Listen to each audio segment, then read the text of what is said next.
Fall in, dress right dress, cover down, 4 and 40 all around. It's time for the Abington Veterans Muster. And this is the first show of 2026. Thank you so much. Should old acquaintance be forgotten? I won't sing you the whole song, but we have a great show packed for you today. I'm pleased to be here. My name is Travis, Marine Corps veteran, Abington resident, and again, host of the Abington Veterans Muster. And I've got a lot of word to pass, so I will get right to it.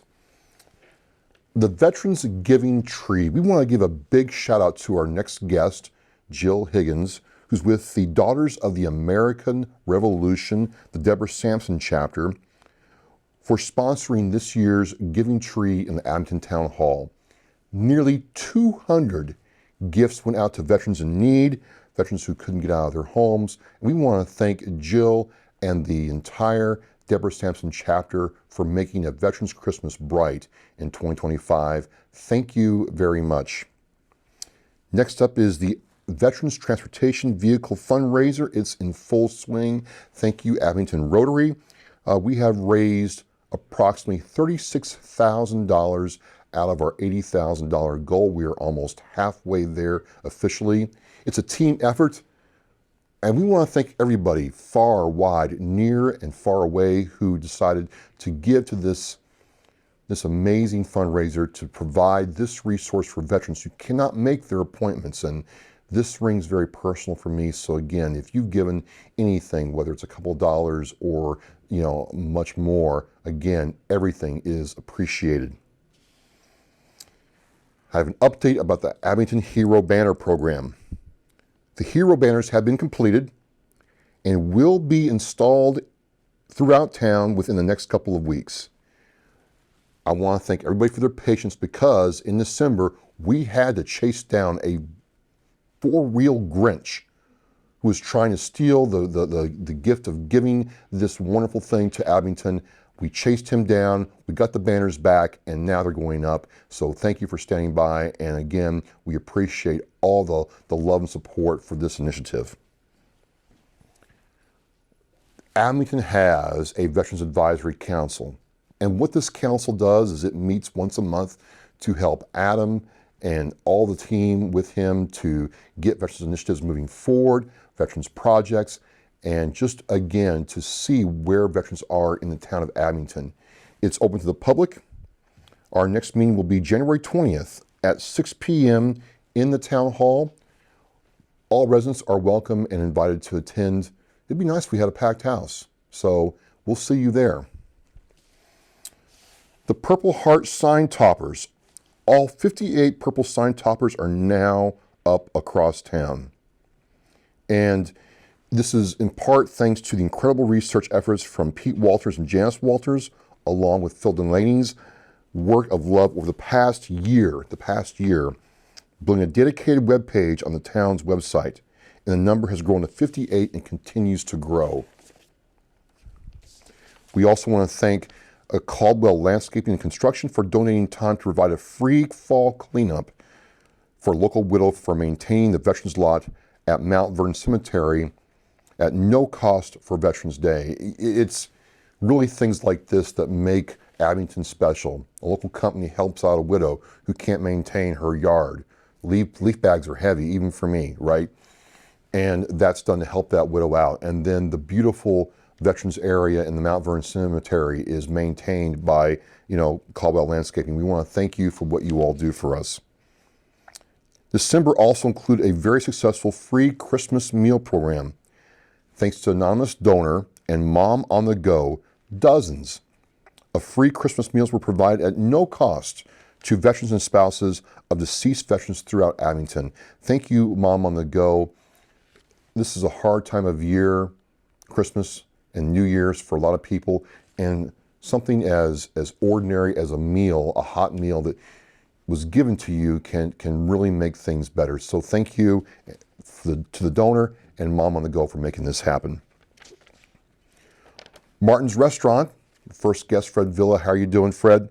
At 10 o'clock on January 7th, Adam Gunn, ours, will be there to answer questions, talk about veterans benefits, and give away some fun goodies. It's always a good time at Martin's on the first Wednesday of the month. You won't be sorry for going there. And again, if you need answers, help with forms, questions about benefits, questions about legalities with regard to the Chapter 115 benefits, Adam will be there to help you out. And Adam has to give a big shout out to Lynch's Tavern. Lynch's Tavern held a meat raffle on December 13th, and all the proceeds went to our Veterans Discretionary Fund, and we received a check for $500. Thank you, Billy Lynch and the team at Lynch's Tavern right across the railroad tracks.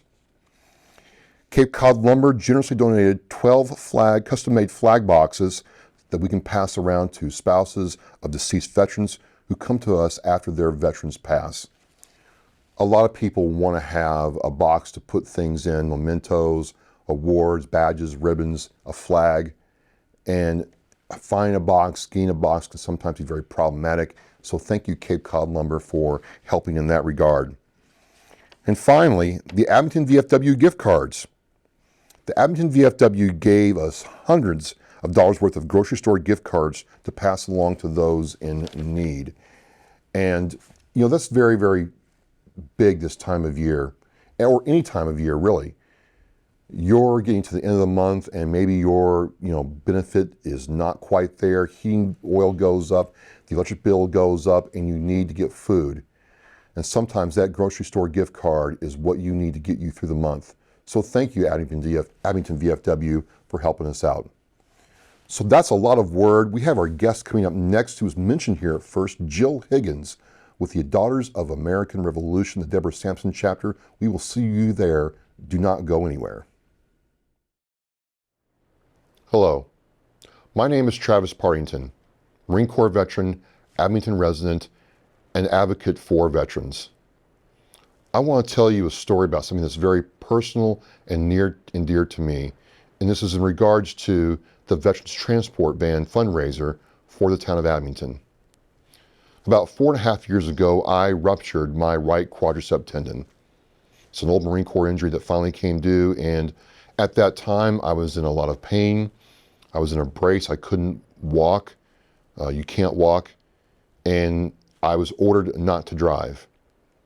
And through all that, I was also stressed because I had a mandate to get to my physical therapy appointments at the Partington VA. But I couldn't drive. I couldn't walk. So what am I going to do? I went to the VA and DAV, and they're like, yeah, we can give you a ride, but that ride is 6 to 8 weeks out because of scheduling. And there's other things to consider when you use that service. And then I went to Adam Gunn, the Director of Veteran Services for the town of Abington. And I'm writing about this story, so you'll probably see it later, but I remember how Adam looked at me when he had to tell me that he couldn't help me. At the time, he didn't have a vehicle that could get me from my home in Abington to the Partington VA. It was almost this look of pain and shame, if you will. And so we all got together with the Veterans Advisory Council and other people in Abington to make sure that this never happened again. And so this fundraiser, in conjunction with the Abington Rotary, is taking place right now. We have a goal of $80,000. We're about halfway there with $36,000. We've made a lot of good progress. Again, the people in Abington are extremely generous. We're trying to get this goal completed because if you're a veteran and you cannot make your appointments and you have to pay an Uber, Lyft, or taxi, you get to be out thousands of dollars a month just in transport cost. And it's a tough decision to make because if you cannot make your appointments, then the VA is going to make decisions about your care and how they take care of you. It's a stressful time. It was for me. And it got even more stressful as I tried to get myself taken care of. Now don't worry, this story ended great. There's a happy ending to this story, but still, for that month of time, it was a month I didn't want any other veteran to have to experience. And this van is going to be used to get veterans to their appointments in Brockton, Jamaica Plain, West Roxbury, or within a 5-mile radius of Abington. So they don't have to worry. They don't have to spend their own money. They can get the care they need, and you can help us do this. There's a QR code right at the bottom of the screen and trailing me, where you can click on the link with your phone and get all the information that you need. The Abington Rotary is putting this together, and we're going to help them get this goal. This is very near and dear to me. I live this. I live this. And yes, there was a happy ending, but I don't want any other veteran to have to experience what I experienced. And so I'm asking you, please, to consider giving generously to support this cause. Again, my name is Travis Partington. I'm an advocate for all veterans, and I appreciate your help. Thank you.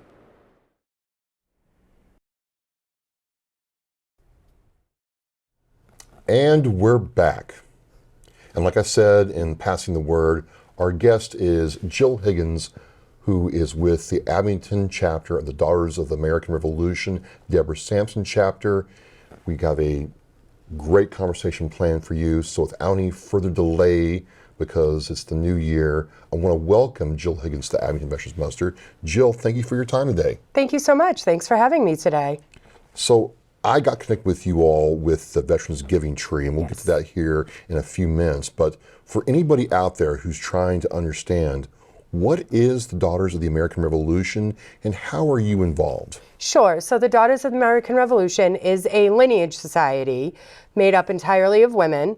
You have to be able to trace your direct ancestral lineage to a patriot who served or aided the cause during the American Revolution. So either they fought, they answered a muster call, they paid taxes. Male, female, doesn't really matter as long as they aided that cause and you can trace it back. So that's how you become a member. But what the DAR is primarily a service organization. Our three pillars are historic preservation, education, and patriotism. And we strive to perform service in our communities within those three pillars. So this is the Deborah Sampson Chapter. How does she relate to Abington? So she doesn't really. Each chapter is named after usually a different either figure of the revolution, something that happened in the revolution, or even just the town where the chapter was founded. So across Massachusetts, we have, chapters named after colonels. We have a Mansfield chapter, a New Bedford chapter that are simply just named after where they're located. Our chapter was founded actually in 1897 in Brockton. And since then, we actually serve a lot of these South Shore towns. And since joining in 6-7 years ago, I can't remember exactly, we've really made Abington our center of operation. And Abington has embraced us amazingly well. So when you say service, are you trying to go back to the service of your forefathers and mothers for America here in the community? Yeah, so the idea is to honor them by giving back to the communities that we're in. So whether it's book drives for local schools, whether it's the Veterans Giving Tree, like you mentioned, Christmas presents for kids in need, different participating in parades, anything like that, to just give back and honor the communities that we serve. So this is not like going down to CVS and saying, hey, I want to join the Deborah Sampson chapter. No. There's a little bit of prerequisites and tired, right? Yes. So kind of explain how you got into this organization. Sure. So there's an application process. So what you do, if you go to dar.org, you can click like, I'm interested. I forget what the exact call to action is, but you say, I think I might be able to join. They'll match you up with a chapter, and each chapter has a registrar who will walk you through that application process. So basically, what you need to provide are birth, marriage, and death certificates for your ancestral line. So for yourself, your parents, your grandparents, great-grandparents, all the way back. It's usually about 6 to 7 generations to a patriot that served. And some people, have family lore, so they know who that patriot is. Others, there is a book, the Massachusetts Soldiers and Sailors, which is kind of like the Bible of the Revolution. And if the patriot is listed there, they're an accepted patriot, and you can move forward with that. If you don't have a kind of accepted patriot, you can work to prove the ancestor that you think served in the revolution. You can actually gather additional paperwork, history, research, and prove that they did. And that usually comes through tax rolls, that you can prove they paid taxes to the Americans. That's a way a lot of people prove a new patriot. So how did you decide to join or go through this process? Because it's arduous in some cases to do the gathering of the paperwork and prove who you are. It is. So my story is a little bit different. I'm adopted. Okay. And I'm adopted too. Oh, are you really? Yeah, I did not know that. So my mother, my adopted mother, knew years and years ago she could join because she had a aunt or a great aunt who was a member. And I remember being probably in high school and saying to her, how can you join an organization that won't take me? Like, that's not fair. So as I grew up and got more mature, I actually searched for my birth family, and through Ancestry.com, great resource, we actually connected with my birth father, who it turns out through his lineage, we could trace back to a patriot for me, Zabidi Briggs. He served in Taunton. He marched on alarm to Rhode Island a couple of times. Through him, we're able to trace my lineage, get all the documents from the different town halls, Berkeley, Dighton, and Taunton. It was easy. They were all in the same area. And gather all that paperwork. I was able to join. My mother was able to follow her line and join off her own patriot. So we're kind of an oddity in the DAR that we're a mother and daughter team with different patriots. How did it feel then when you've gone through that? Because you had to discover a lot about yourself and then bring it to somebody else. You know, they had to approve it. But when you finally got your certificate of entry, if you will, how did that feel to you? It's a sense of pride. Yeah. It really is, to know that, this country is amazing in so many ways. And to just know that your ancestors were part of what started it. And when they felt that something wasn't right, something was wrong, they didn't like the way their government was running the country, they didn't just sit by. They stood up and did something about it. And it's a sense of pride to be able to say, that's where I come from. And being adopted, it was that extra sense of pride of, wow, this is my family. So it's been an adventure. It's been an adventure. You started doing the Veterans Christmas tree. Mm-hmm. How did that idea come to being? Because my first exposure to it was with the Grinch, literally. Yeah. So how did we get? I love the Grinch. Oh, he's great. Well, he's not, but he's great. But he is. How did that come to fruition? Yeah, so we had actually done a children's gift drive for a few years before that through the Brockton VA. We call it Christmas is for Kids. We're actually on our 6th annual one of those this year, where we work with them for families in need to provide Christmas gifts. And I had promoted that in the community in all sorts of places. And Adam had a few Christmas trees that had been donated. Adam Gunn had a few Christmas trees that had been donated to him for veterans in the community. And we were talking one day and he's like, what if we did a veterans giving tree? Would you guys be interested? And without hesitation, I said, my ladies will love it.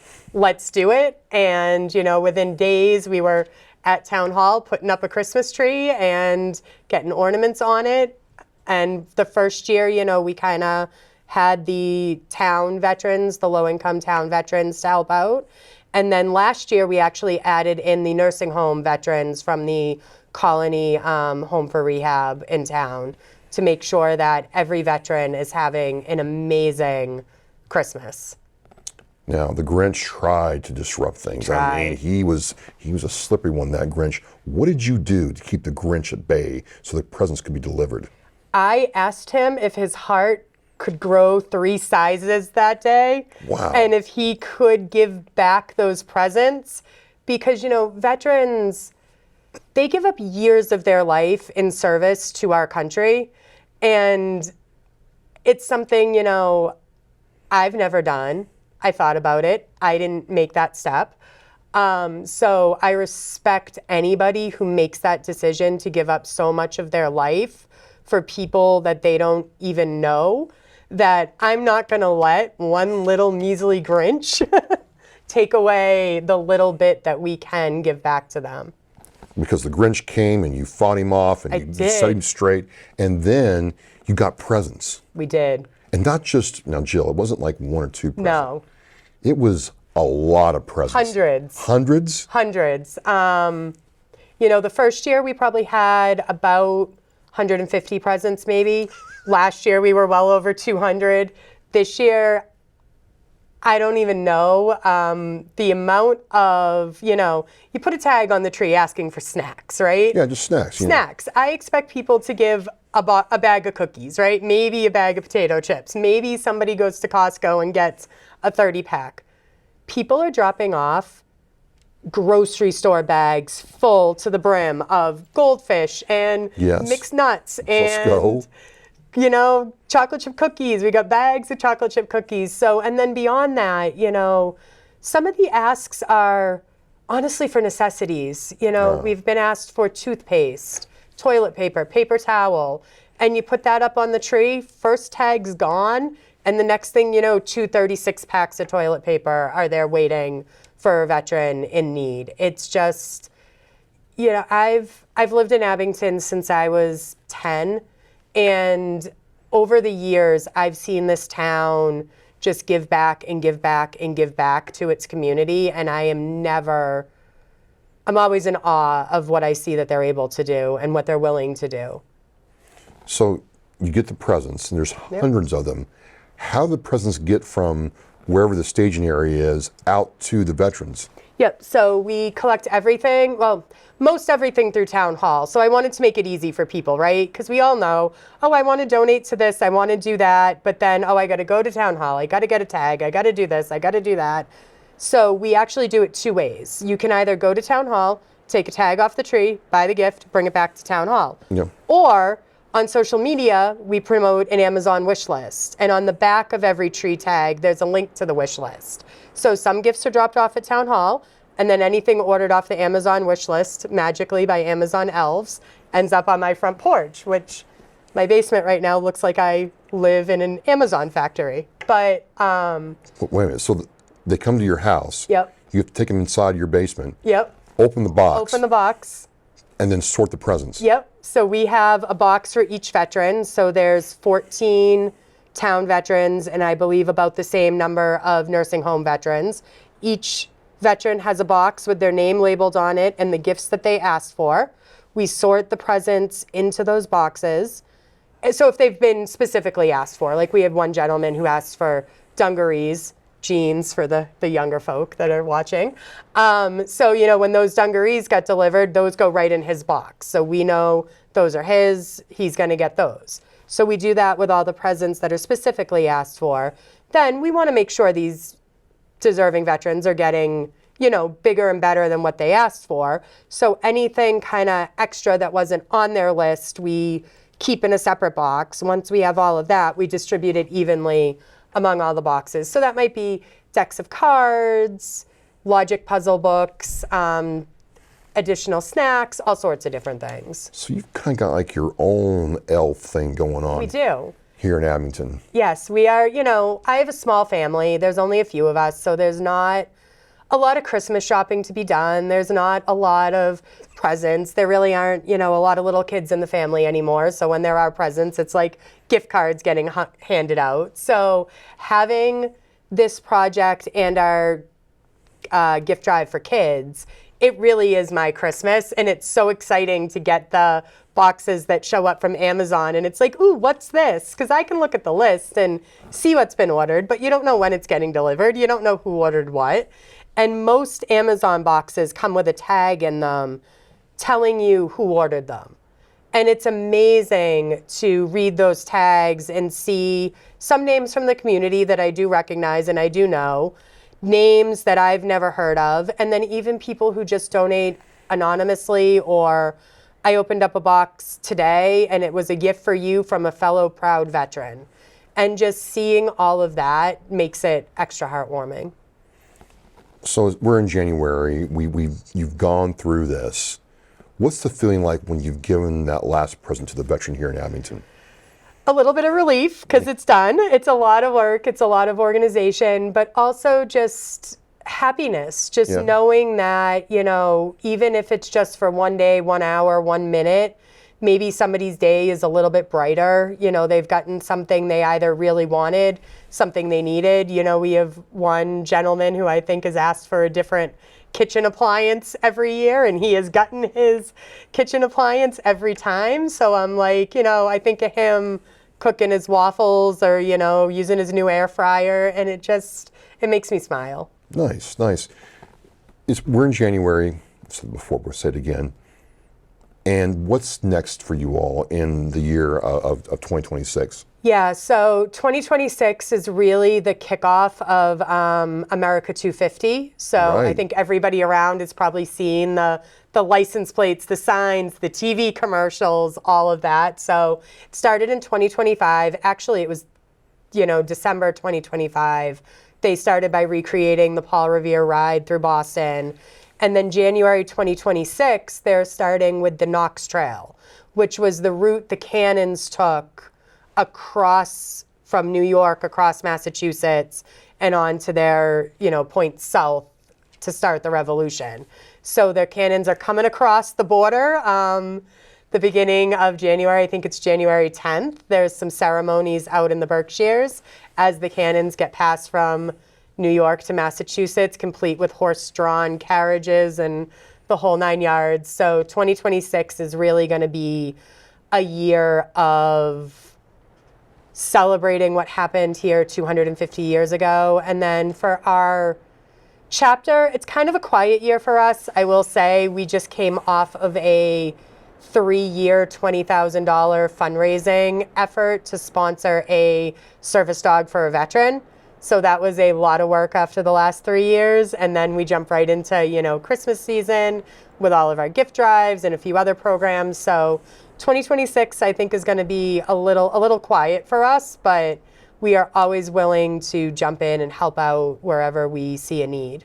Now, for our viewers and listeners out there, you're wearing this sash with medals on it, and it's very beautiful. Kind of take me through what I'm looking at there. Sure. So they're called our pins. Every member is eligible for an insignia. So that's the insignia of the DAR. And then a Patriot pin, so it has the name of your Patriot. And then most members also have a chapter bar that says the name of your chapter. Mine broke and I haven't been able to replace it yet. But that, and then the pin of the state your chapter is in and or your Patriot served. So those are kind of the ones everybody is eligible for. Then the rest are either earned through service, earned through offices that you hold, earned through donations. You know, it is a nonprofit. We operate on donations, so you can donate to different funds that the DAR has. They have a, you know, Service to Veterans Fund. They have a Project Patriot Fund, which supports active duty military, because we don't want to forget those who are giving a sacrifice right now to our country, make sure they have all their needs and wants. And then some, like this one right here, is for training. There's 3 different training courses you can take. And then some offices, I hold the pin for the Massachusetts State Corresponding Secretary. Oh. And this pin is actually from the early 1900s, I believe, and it gets passed officer to officer. So the corresponding secretary before me wore it, the one after me will wear it. So that's kind of a cool one that gets passed around. And then probably my most important one, my chapter, I'm in my 2nd term as regent, which is like president of our chapter. Oh, really? Okay. And after my 1st term, which ended last year, my chapter actually voted me honorary chapter regent, which means that's a title I will have forever. And you kind of serve as an advisor to your chapter, but it's not given to every regent. It's given to one that the chapter feels has gone above and beyond.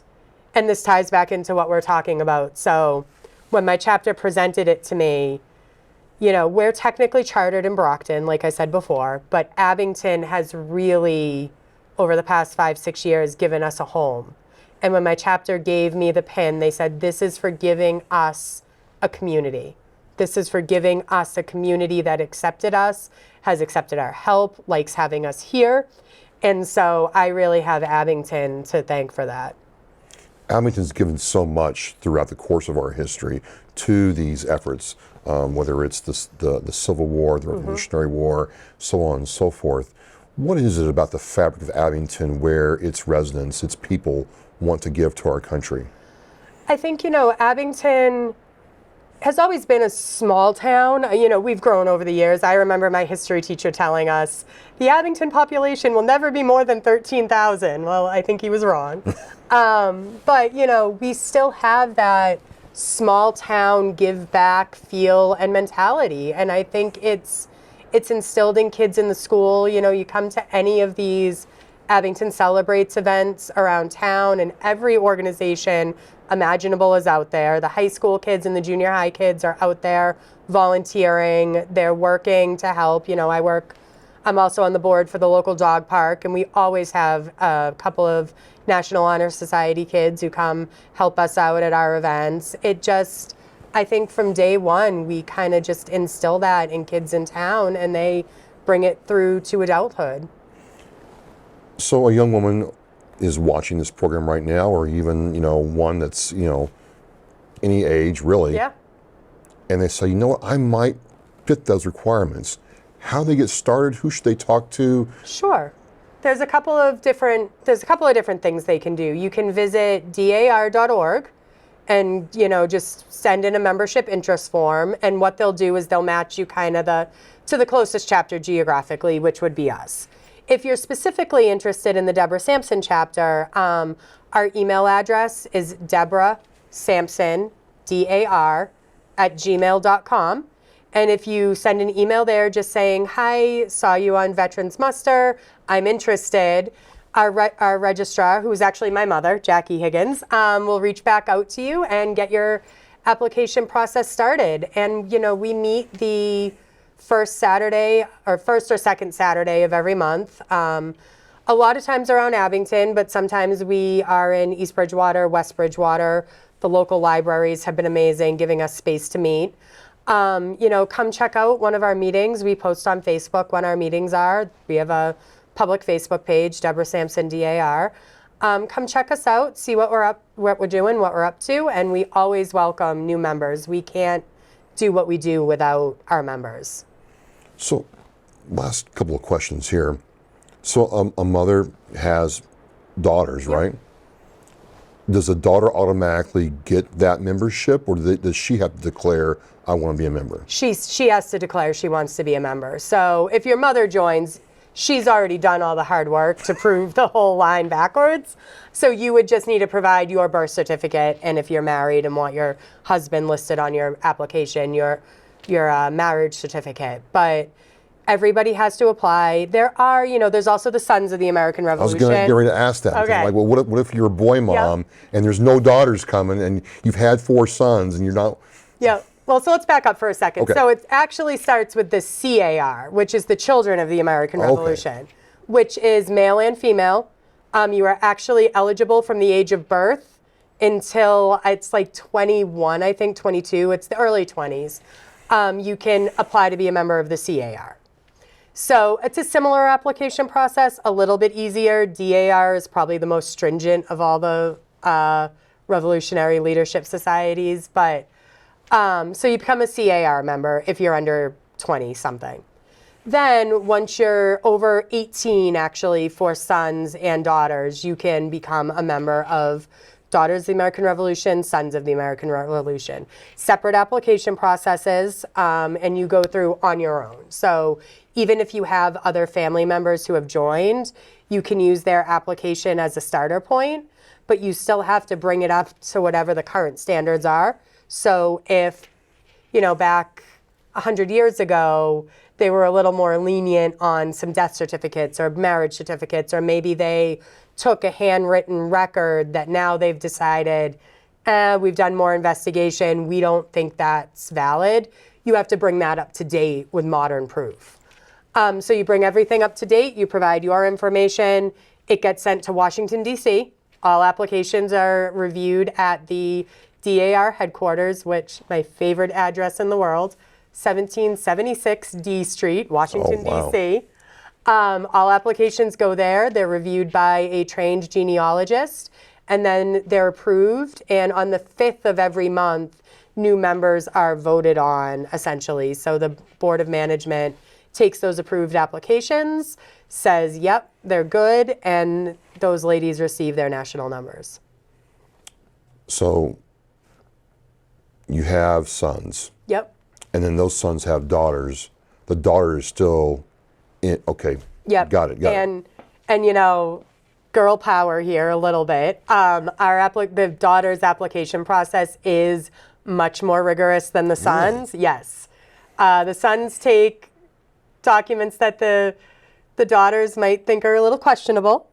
So it really is a completely separate process. Why is it like my sisters are much more detail oriented than I am sometimes? That's exactly why, you know, we got to have it right. You know, just because Great Aunt Mabel said something happened doesn't mean it's right. You know, Great Aunt Mabel might have had it wrong. So we want actual documented proof. But it makes sense, though. It makes sense. And it makes it, you know, it makes it that much more meaningful because you're 100% certain it's correct. My only point of reference is the Daughters of the Alamo when I lived down that area, and it was kind of the same thing. Like, you just couldn't, hey, no. Yeah. The other one around here that is a very hard prove is the Mayflower Society out of Plymouth.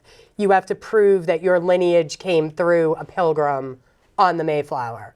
So, How would you even do that? you know, they kept more records than you would think. And that is where you start getting into some like family Bibles, things like that. I have not been able to do that yet. I think I have documentation to the Friendship, which was the second ship after the Mayflower. So it was the Mayflower, then the Friendship, but I haven't quite been able to get to the Mayflower yet. So you can contact right here in Abington Yep. to join the DAR. Yep. And I don't want to assume, but if you're like, hey, you know what, you're having an event, I want to come help out or help support, you're welcome. Exactly. We welcome anybody, whether you're a member or not. We could not do what we do without support from the community. If, you know, my members are amazing. We have 41-ish, 42 members in our chapter. We just got a new member on December 5th, which was exciting. She will officially be sworn in January, so this month. So we welcome anybody, everybody, come on down. We put all of our events and all of our projects on Facebook. Like I said, Deborah Sampson, DAR. It's a public Facebook page. Anybody can follow us and see what we're up to and come support. Well, Jill, I've learned a lot today, and I had a lot of fun watching you, Grinch. Oof. Kicked him at arm's length. You protected the presence, and then coming to your house last year was like, wow, this is a well-oiled machine, and people were so happy to help out. Thank you so much for joining us today. Thank you so much for having us. Absolutely. So again, folks, there you have it. Somebody in the community who's taking what they have and serving veterans. We can learn a lot from this example, and we're starting off the new year in the right way. Absolutely. Happy New Year. And Jill, again, thank you for joining us. Thank you. Again, I'm Travis with the Abington Veterans Muster, and as we say right now, you are dismissed.